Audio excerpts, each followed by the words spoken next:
when you both envision it in this theater, is there a moment that you look forward to next season when we get to stage this wonderful piece?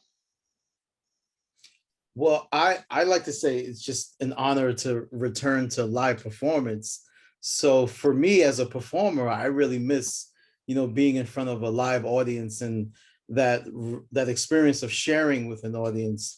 And I know that Hartford has an audience unique unto its own in that own community, which I'm really looking forward to. And also being a huge Yankee fan, I know there's a lot of Yankee fans in Hartford as well.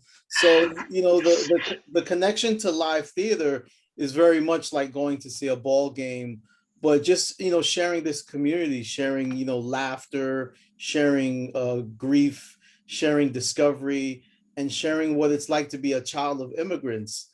And so that discovery is the journey that I want to share with the audience.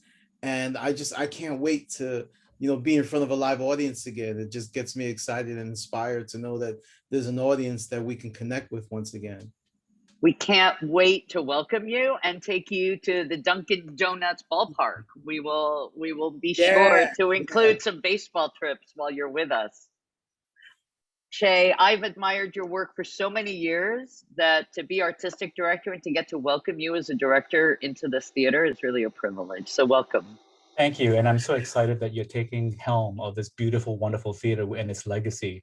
I can think of a better person than you who believe not only in American stories, but stories that affirm our humanity and especially embracing of communities. I'm sure this new chapter is a great chapter, not only for Hartford, but also for you. We're glad to be in your first season. That you're making me blush, and I'm so grateful for your words. What's a moment you look forward to, Che? I mean, and your sense of vision and sound and music, right? It just expands this work so much. Well, there are many moments, but I think what is particular to this very moment coming out of the pandemic is for us to again sit together. And I think Aladdin's beautiful play actually also allows us to, well, breathe together as one when we've breathed alone for so long for the last year. And also to laugh and to cry and to identify the beautiful things that Aladdin's saying about this beautiful country that has opened its gates to a lot of people. There's more work to be done, of course.